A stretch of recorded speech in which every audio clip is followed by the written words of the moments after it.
oldingizga bir kattakon bir maqsad qo'yilgan. To o'sha maqsadga erishmaguncha ortga qaramasdan faqat mehnat qilish kerak.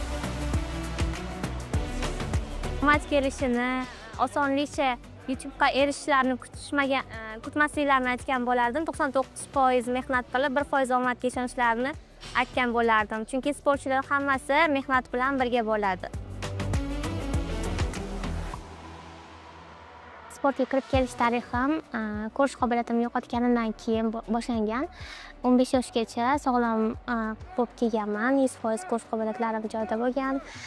Keyin o'sha boshimdan qattiq koptok bilan zarba olganimdan keyin ko'rish qobiliyatim yo'qolishni boshlagan. O'shandan keyin paralimpiya sportiga kirib kelishim boshlangan. Dadam aytib qo'yganlar, paralimpiya sporti borligi haqida menga juda ham g'alati tuyulgan. Qanaqa ko'rmaydigan odam trenirovka qilishi mumkin, ko'rmasdan qanaqa biror narsa qilish mumkin degan savolni berganman dadamga.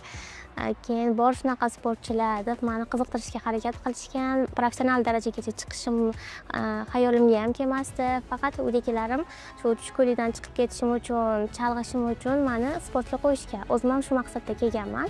Birinchi yoshlar Paraosiyo o'yinlarida boshlaganman. 3 ta oltin medalli 3 ta yo'nalish bo'yicha qatnashib qo'lga kiritganimdan keyin o'zimga bo'lgan ishonch yana ham o'shanda ortishni boshlagan. Parij olimpiadasida oltin medal olishimga Tokio olimpiadasi sababchi deb bilaman. Chunki Tokioda ikkinchi o'rin bo'lib qolganman.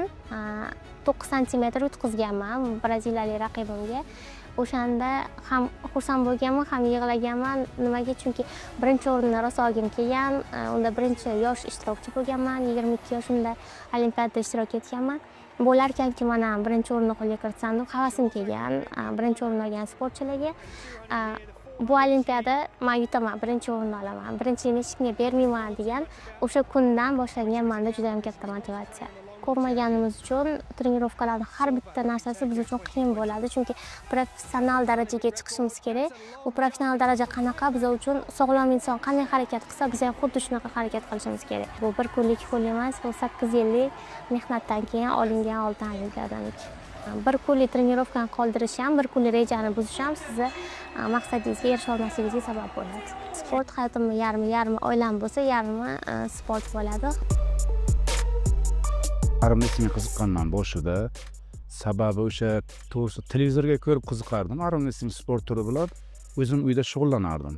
Shu sport turi bilan bironki mana qatnasharman degan maqsad bo'lgan. O'zi aslida keyinchalik bu maqsadni ro'yobga chiqarish uchun men o'sha Navoiy o'sha Ximik stadioniga borishga qaror qilganman. Trenerimga o'sha Toshkentdan telefon bo'lgan, paralimpiya sporti ochilibdi va shunga agar shogirdlaring bo'lsa tayyorlagan o'sha paralimpiya qatnashishadi deganda menga o'sha birinchi murabbiyim aytganida qanaqa sport ekan deb boshida qiziqqanman. To'g'risi yengil atletika qanaqa sport o'zi u, nima o'tamiz biz degan narsa rosa qiziq bo'lgan boshida.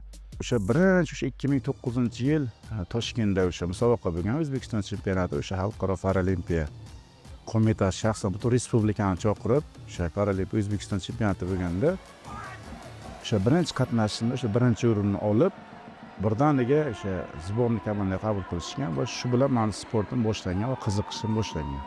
Bu paralimpiya o'yinlari juda ham katta musobaqa hisoblanadi. Har bitta o'sha har 4 yillik musobaqa men uchun juda ham katta musobaqa va men bu olimpiyadaga bitta umid bilan ketdim. Sababi o'sha men qiz farzandlik bo'lishim kerak edi va qiz farzandimga bag'ishlayman degan maqsadda oltin medal olishga 200 barobar harakat qildim. Eng qiyinchiligim shu oilamizdan uzoqda bo'lganimiz bizga qiyinchilik tug'diradi. Sababi yil 12 oy o'sha tayyorgarlik mashg'ulotini o'tab boramiz. Lekin oilamga rahmat deyman, sababi bu darajada masalan turmush o'rtog'ini kutib, sabr qilib, o'sha musobaqalarga ketganda duo qilib o'tiradigan ayolni menimcha har bir erkak hurmat qiladi. Bunda masalan o'zi yarim soat bo'ladi paralimpiya o'yinlari, masalan bizning klassda. Shu yarim soatda ichidan 4 yillik mehnatni chiqarib bilishimiz kerak biz. Oltin medalni olganingizdan keyin masalan o'sha medal to'qiladi-yu, to'qilgandan keyin gimnimiz yayraydi. O'zbekiston madhiyasi. O'shanda ko'zingizdagi butun o'sha 4 yilda qilgan mehnatingiz, azoblaringiz, masalan qiyinchilik hammasi bir zumda unutiladi va keyingi paralimpiya o'yinlariga yana umid paydo bo'ladi sizda.